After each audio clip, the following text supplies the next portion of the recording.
Hello everyone, my name is Candace and I'm a counselor and prevention educator at Better Family Life, and I'm so excited to be with you all again for story time. And today we will be reading Ivy Can't Wait.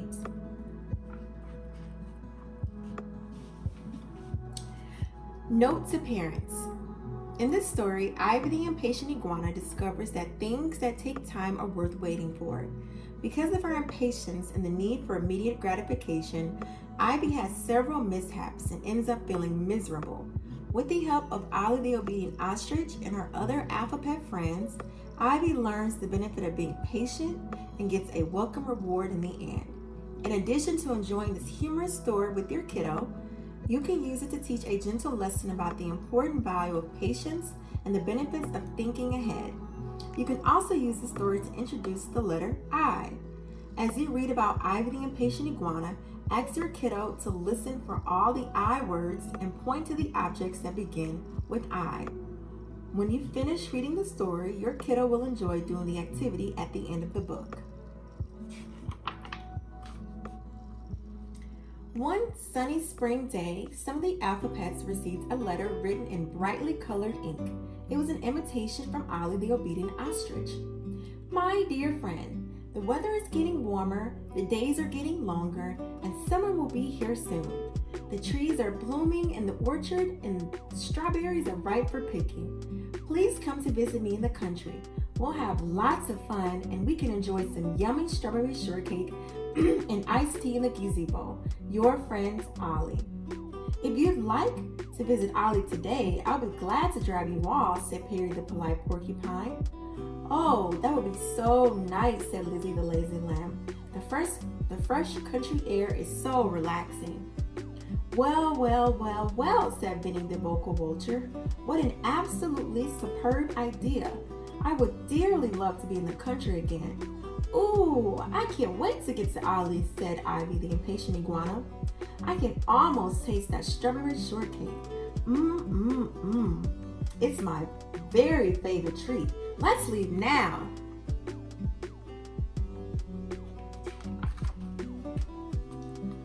We can't leave just yet, said Perry. First, I have to fill the car with gas. But I want to go now, cried Ivy. Please be patient, Ivy, Perry said. If we don't plan ahead, we'll run out of gas and then we'll never get to Ollie's. I'll pick you all up in a half hour. Perry got into his car and drove off to the gas station. When Perry came back, Ivy was the first to jump in the car. Hurry up, everybody, she shouted. The sooner we leave, the sooner we'll have that strawberry shortcake. Perry gave his windshield a last polish and got in behind the driver's wheel. Lizzie and Benny sat in the back seat.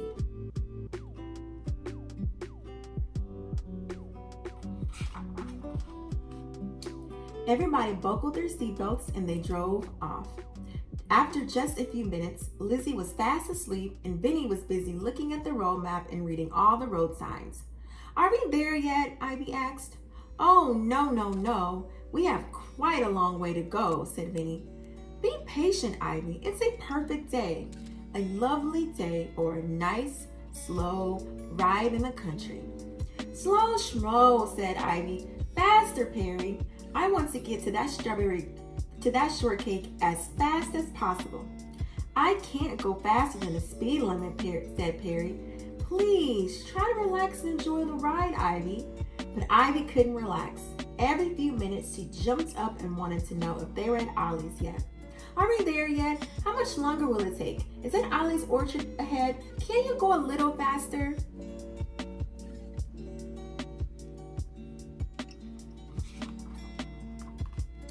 When the alpha pets finally arrived at Ollie's orchard, Ollie came out to greet them. Welcome, said Ollie. Isn't this a lovely, lazy day? Ivy jumped out of the car. Hi, Ollie, she cried. Can we have that strawberry shortcake now? Oh, it's too early for cake and tea, Ollie answered. Let's all go down to the lake then, suggested Perry. The water is still too cold for swimming, said Ollie. It won't be warm enough for at least a month. But we can play ball down there if you'd like.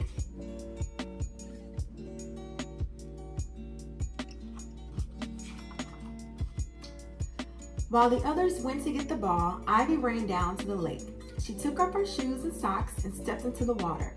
"Yow!" she yelled. The water was icy and Ivy's feet were freezing. Maybe I should have listened to Ollie, she thought. Ivy dashed out of the water and put on her shoes and socks. Then she ran to where the others were playing catch. Benny was throwing the ball and the alphabets took turns catching it. "Get in line, Ivy," called Ollie. "It will be your turn soon. Perry is next." But Ivy couldn't wait. When Benny threw the ball, she jumped up to get it before Perry could. "Hey, that's not fair," said Lizzie. In her rush for the ball, Ivy didn't look where she was going. "Look out!" cried Ollie. Thwack! Ivy ran into a tree and bumped her head. The alphabets ran over to Ivy. They put ice cubes on Ivy's bump and iodine on her cut.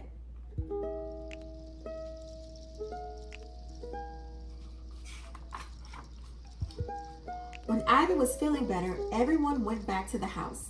"Can we have that strawberry shortcake now?" asked Ivy. "I guess we can get started," Ollie said. "I'll put the cakes in the oven and whip the cream. You all can go out to the berry patch and pick some strawberries." Ollie gave everyone a small basket. "If you each fill your basket, you'll have just enough berries for your very own cake." When the alphabets got to the berry patch, Lizzie sat down to rest. "The sun and fresh air make me so lazy," she said with a great big yawn.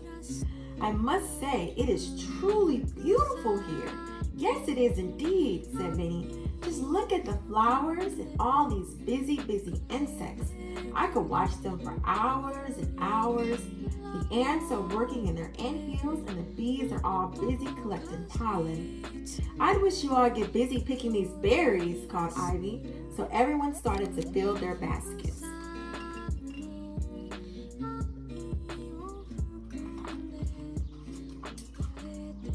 When the baskets were filled, the alphabet started back to the house.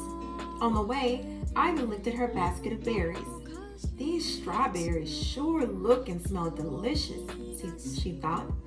"I think I'll eat a few now." Ivy reached into the basket, took one big berry, and popped it into her mouth. "Yum," Ivy said, smacking her lips. Then she took another berry, and another, and another. By the time she came back to the house, Ivy's basket was empty.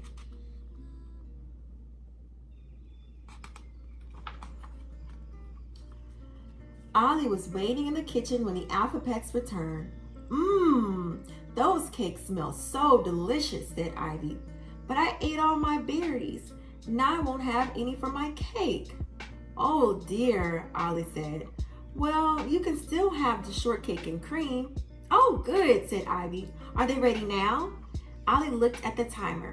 "The cakes haven't finished baking yet, but they will be ready soon," he said. Ollie went outside to the gazebo to set the table. "Those cakes smell ready to me," thought Ivy. "I'll just take mine out now. I can't wait." Ivy opened the oven and picked up one of the cakes. It was so hot and soft that it broke into pieces. Ivy looked at her crumbled cake. "I guess I should have waited until the cake finished baking. Maybe some whipped cream will fix it," she said. Ivy plopped a dollop of cream on her cake, but the cake was still warm and the cream started to melt and run down the sides. Ivy's eyes filled with tears. "Oh dear, now my cake is ruined," she cried.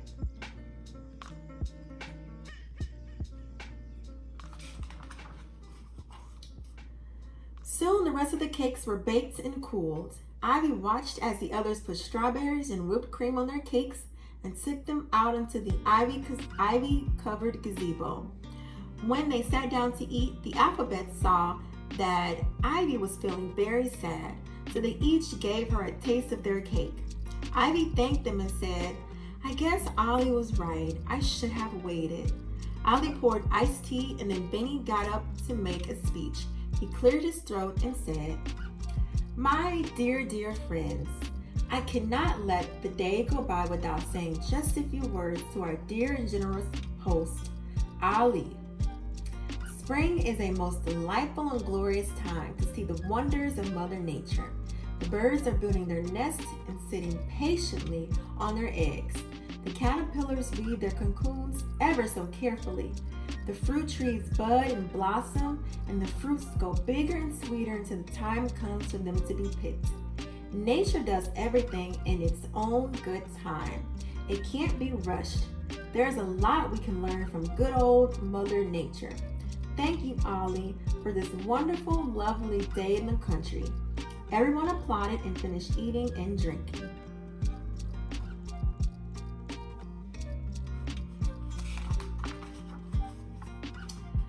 Soon Perry announced that it was time to go. When everyone was in the car and ready to leave, Ollie came running over. He gave Ivy a little package. "Here is something for you, Ivy," said Ollie. "Be patient. Don't open this until you get home. That way you'll have something to look forward to and you'll enjoy it more." Ivy thanked Ollie and set the package down. As they were riding home, Ivy kept wondering what was in the package. She wanted to take a peek, but every time she started to open the package, she remembered what Ollie said about patience. After a while, she even enjoyed thinking and wondering about her surprise.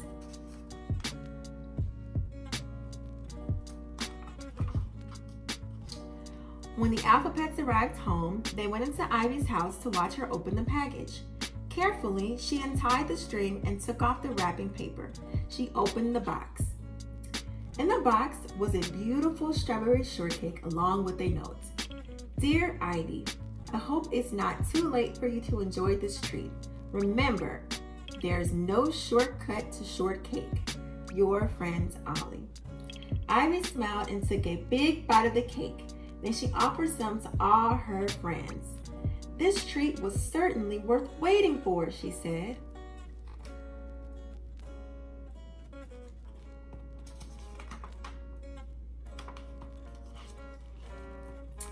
And that is the end of the book. I hope you all enjoyed it, and I cannot wait to see you all again for next story time. Have a good day.